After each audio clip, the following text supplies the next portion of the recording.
What is constitution, संविधान क्या है। इसको थोड़ा सा ठंडे दिमाग से सुनना बड़ा, क्योंकि ये बहुत सा लोगों का क्वेश्चन है कि भाई संविधान एक्चुअली में होता क्या है। तो मैं इसको बहुत ही आसान शब्दों में आपको समझाऊंगा एक्चुअली में संविधान क्या है, कॉन्स्टिट्यूशन क्या है। पहले तो इसकी जो डेफिनेशन है वो देख लेते हैं क्या लिखी हुई है इसमें।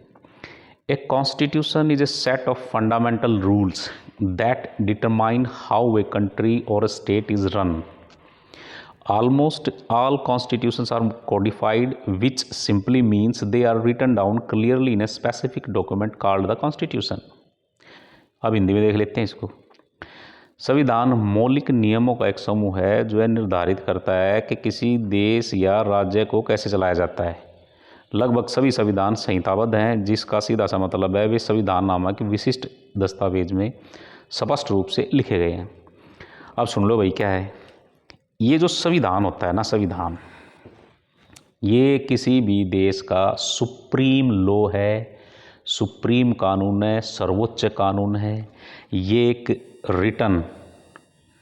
रिटन डॉक्यूमेंट होता है, ठीक है, ये एक लिखित होता है।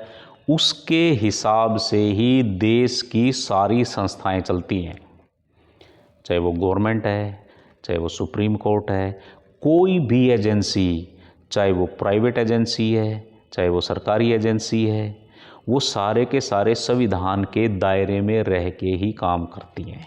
चाहे राष्ट्रपति का इलेक्शन हो, चाहे प्रधानमंत्री का इलेक्शन हो, कोई भी काम है वो संविधान के दायरे में रह के ही होगा।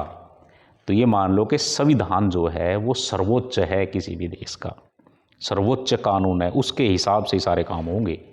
जैसे कि फंडामेंटल राइट्स हैं आपके संविधान में लिखे गए हैं, फंडामेंटल ड्यूटीज़ लिखी गई हैं।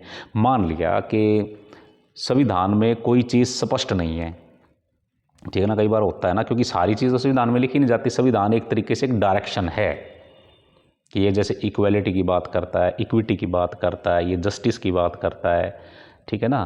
तो बहुत सारी जो फ्रेटर्निटी की बात करता है, भाईचारे की बात करता है, शांति की बात करता है ना।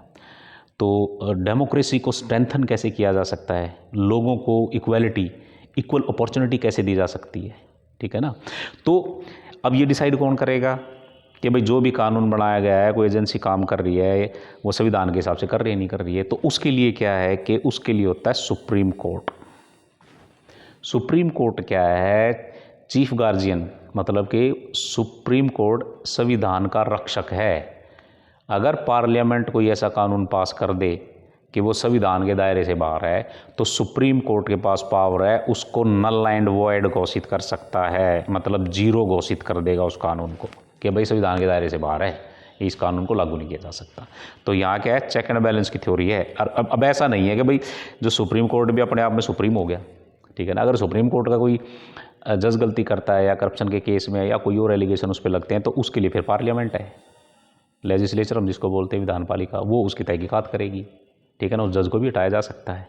तो यहाँ चेक एंड बैलेंस है भाई, कोई भी अपने आप में सुप्रीम है। सुप्रीम कौन है यहाँ, सुप्रीम है कॉन्स्टिट्यूशन, संविधान सुप्रीम है।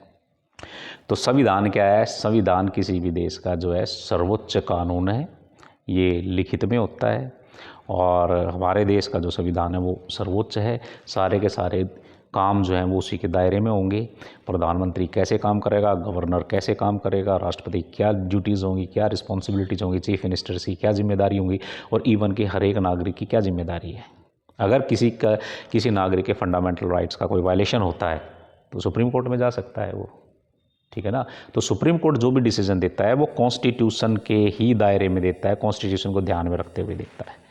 तो अब बात मेरे ख्याल में समझ में आ गई होगी संविधान एक्चुअल में है क्या और इसकी क्या इम्पोर्टेंस है, ठीक है ना। तो भारत का जो संविधान है वो सर्वोच्च कानून है, सरकार के मौलिक राजनीतिक मूल्यों, नीतियों, प्रक्रियाओं, शक्तियों, अधिकारों, कर्तव्यों को परिभाषित करता है। मैंने बताया आपको सारी की सारी चीज़ें उसमें जो है डिटेल में लिखी गई हैं, उससे बाहर कुछ भी नहीं है।